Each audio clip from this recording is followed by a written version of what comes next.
Bom dia, paz e graça do nosso Senhor Jesus Cristo. Sou o pastor Adilson Neves. Tem esse canal aqui no YouTube que fala sobre sinais de Apocalipse. E de quando em vez, quando Deus me insta, quando o Espírito Santo me dá alguns direcionamentos, eu venho aqui e faço um vídeo sobre sinais de Apocalipse. E hoje eu quero falar sobre a Shemitah, o ciclo Shemitah, né, que começou. Tem vários vídeos aqui no canal sobre o ciclo Shemitah. E o que está acontecendo? Muito bem. Nós estamos vendo aí várias coisas acontecerem. Por exemplo, eu quero começar com um texto que está lá em Mateus 24, 36 a 39, que vai dizer assim: quanto ao dia e à hora, ninguém sabe, nem os anjos dos céus, nem o Filho, senão somente o Pai.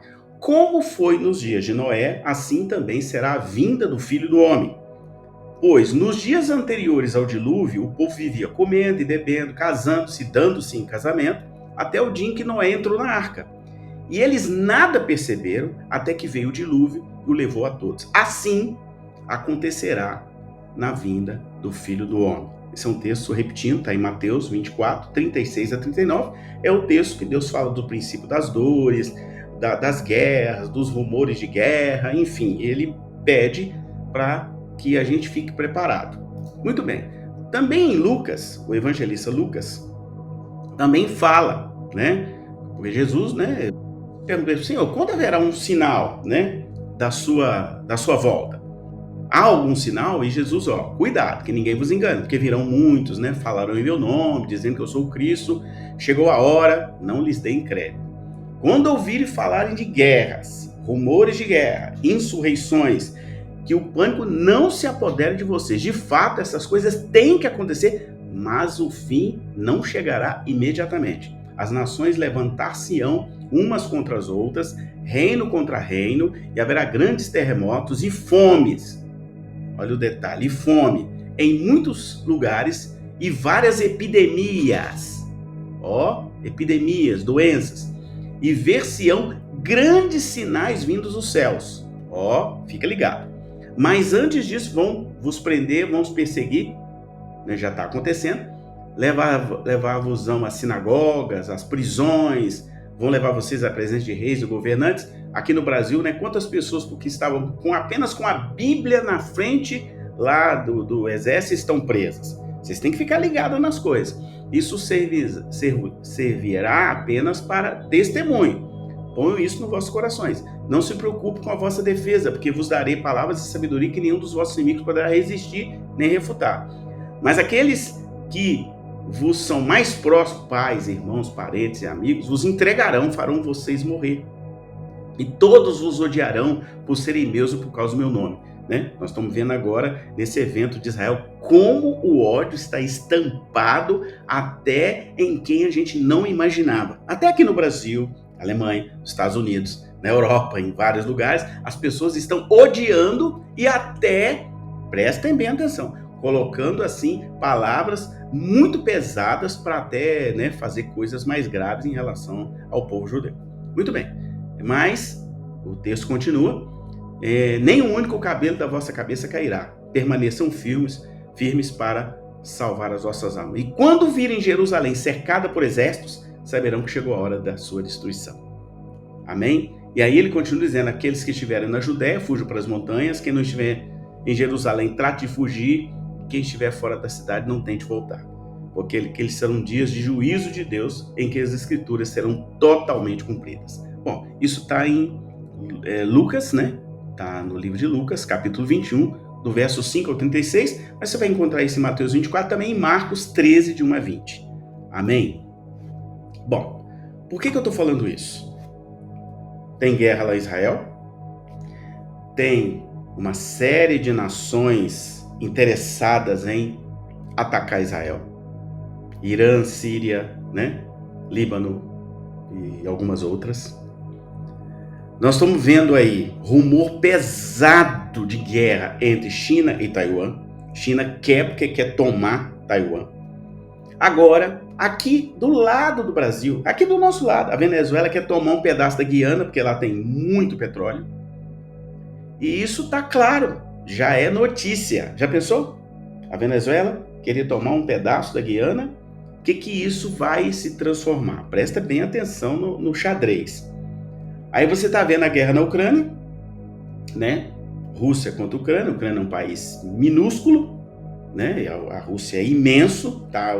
Como se diz assim, né? O urso lutando com a formiguinha, mas a guerra continua lá, não acabou. E agora está Israel, que é uma formiguinha. Se você olhar o mapa ali, você vai ver que é uma formiguinha em relação a todos os países árabes em volta de Israel, né? Então, por que eu estou falando isso? Porque nós entramos num novo ciclo Shemitah. E o ciclo Shemitah sempre traz sinais em relação ao fim, tá? Aquilo que vai acontecer no fim do mundo. Então veja bem, o ciclo Shemitah se refere a um período de 7 anos da terra de Israel, dos quais em 6 a terra é cultivada e no 7º ela tem que repousar. Esse mandamento está lá em Levítico 25, de 1 a 4. Esse 7º ano é o ano que a gente chama de ano sabático, Shemitah. Historicamente, um ciclo Shemitah está sempre ligado a eventos marcantes para a nação de Israel e no mundo inteiro, bem como algumas tragédias globais, inclusive guerras mundiais. A maioria desses eventos sempre ocorre no primeiro ano após uma Shemitah, ou seja, no primeiro ano do novo ciclo Shemitah. Então veja bem, tem eventos? Tem. Há uma conexão entre esse ciclo Shemitah e os sinais do fim. Vários eventos aconteceram nesse ciclo, que a gente chama de transição lá em Israel. Eu sempre digo que Israel é o relógio espiritual do mundo, porque lá estão, né, brigando por Israel 3 religiões, cristã, judaica e os muçulmanos, tá?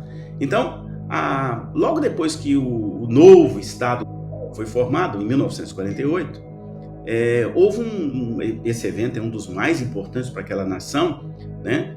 Porque criou um lugarzinho ali, né, em volta dos vizinhos árabes. Logo depois, em 1967, aconteceu um grande evento chamado Guerra de 6 Dias.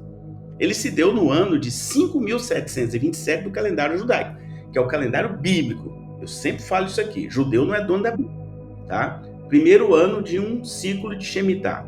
Após ser atacado em 3 frentes de batalha, Israel conseguiu uma vitória esmagadora e inexplicável sob o ponto de vista militar, conquistando em apenas 6 dias 4 vezes o tamanho do seu território original. Dessa conquista, a tomada de Jerusalém Oriental foi a mais importante, quando o monte do templo voltou para os judeus após quase 2.000 anos nas mãos dos gentios. O resultado dessa guerra moldou a geopolítica ali do Oriente Médio até os dias atuais. 7 anos depois, no ano de 5.734, que para o nosso calendário gregoriano é 1973, 74, no início de outro ciclo de Shemitah, Israel foi atacado no dia da festa do Yom Kippur, o dia mais sagrado da religião judaica, né, pelo Egito e pela Síria em 2 frentes distintas, né? Houve perdas, claro, mas Israel conseguiu repelir o ataque e manter os territórios antes conquistados na Guerra de 6 Dias, né? Logo depois, houve o embargo dos países produtores de petróleo aos Estados Unidos, porque os Estados Unidos ajudou Israel. Isso gerou aquela famosa crise do petróleo, quando o preço do barril praticamente multiplicou por 4 em questão de poucas semanas e causou um enorme revés na produção industrial, na economia mundial, especialmente nos Estados Unidos. Gerou inflação, impactou economicamente o mundo inteiro. Bom, no ano judaico de 5.748, aí no calendário gregoriano seria 87, 88, novamente no primeiro ano de um ciclo Shemitah, no dia 19 de outubro, coincidentemente, novamente no mês de Tishrei, houve o crash da Bolsa Americana de 1987, no episódio que foi conhecido como a Segunda-feira Negra. O Federal Reserve, que é o Banco Central Americano, né, teve que tomar medidas drásticas. Foi a primeira grande crise financeira global contemporânea. Isso ocorreu apenas 4 dias após a festa dos tabernáculos do calendário bíblico. Na virada do milênio do calendário gregoriano, um acontecimento também chacoalhou o mundo no ano judaico de 5.761, 2001, 2002 no calendário gregoriano, e é o famoso 11 de setembro, né? Um espetáculo de terror, avião sendo jogado em cima de prédio, enfim. Esse evento ocorreu no fim de um ano sabático, exatamente uma semana da festa chamada Rosh Hashanah, que também acontece no Tishrei, que é no calendário bíblico, marcando o início de um novo ciclo Shemitah de 5.762 a 5.768 no calendário bíblico. Os ataques terroristas causaram aí uma queda do mercado de ações, ouro, petróleo, disparou preço, estragou a economia global, né? Imediatamente depois dos ataques.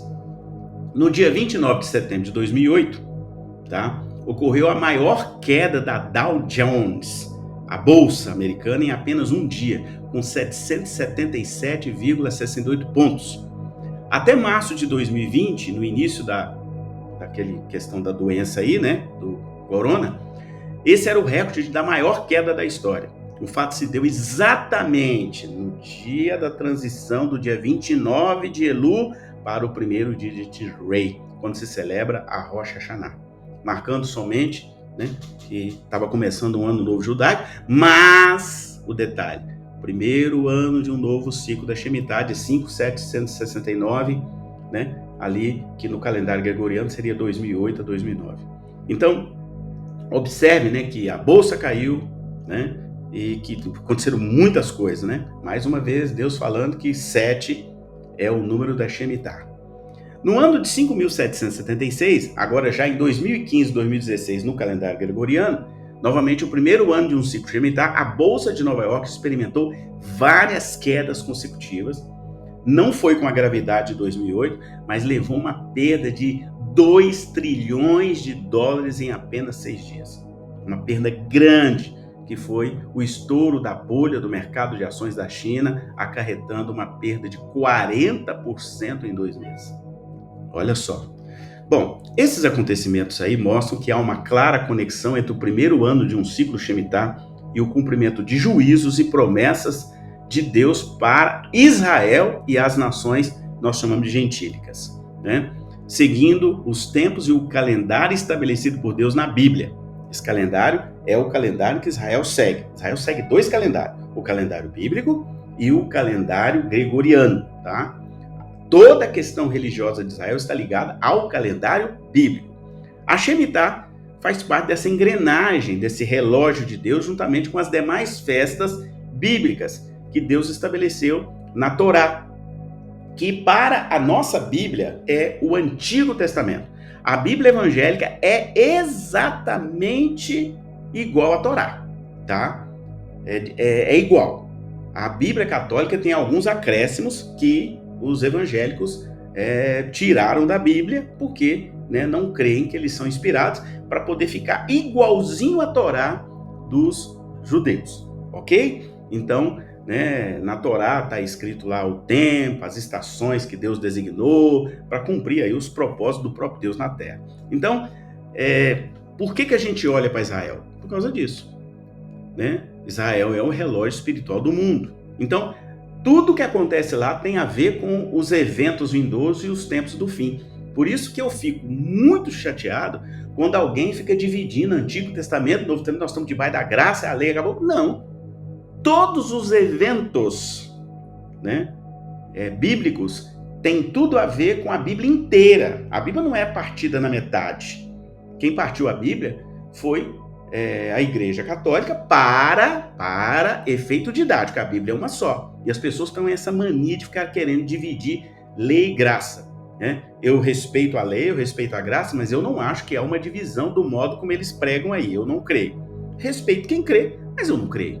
Então, é muito importante a gente entender a Bíblia por inteiro, tá? Desde Gênesis até Apocalipse. Exatamente porque muitas informações estão, por exemplo, nas 70 semanas de Daniel. São os chamados 10 ciclos de Shemitah, que são 10 vezes 7, abrangendo as 2 vindas do Messias. Daniel falou disso e está lá no Antigo Testamento. Já se passaram 9 ciclos. Só resta um ciclo completo e uma semana de 7 anos para, segundo os estudiosos, uma segunda manifestação do Messias, que é a vinda de Cristo para buscar a sua igreja. Como Deus trabalha dentro dos tempos e das estações que ele mesmo determinou, esse ciclo de 7 anos, também conhecido como grande tribulação, ou, né, no Novo Testamento, e também a vinda de Cristo no chamado arrebatamento, ela vai coincidir, né, com o início ou o fim de um ciclo shemitar, tá? Isso está lá na Bíblia. Ninguém sabe o dia nem a hora. Eu já li lá no início dessa live. Como nós acompanhamos isso mais de perto, né? E te convido a ler o livro de Daniel sobre esse tema. Você precisa ficar ligado no que está acontecendo.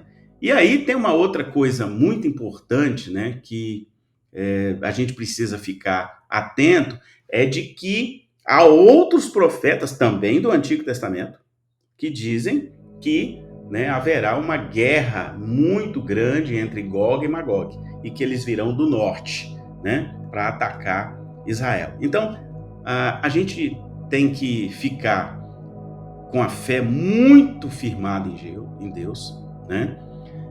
O profeta Ageu, lá no capítulo 2, versos 6 e 7, diz: é necessário que as nações sejam abaladas antes da volta do Messias, o desejar de todas as nações, né? Então, a gente tem que ficar prestando atenção no que está acontecendo e cuidar, principalmente, de uma mensagem de amor e misericórdia de Deus, que é Mateus 3,2 vai dizer: arrependam-se, porque o reino de Deus está próximo. Arrependam-se. Então é tempo de arrependimento. Eu vou fazer novos vídeos, né? Vou falar sobre Gog e Magog. Fiquem conosco.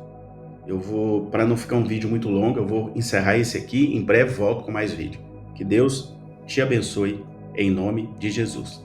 Fica ligado.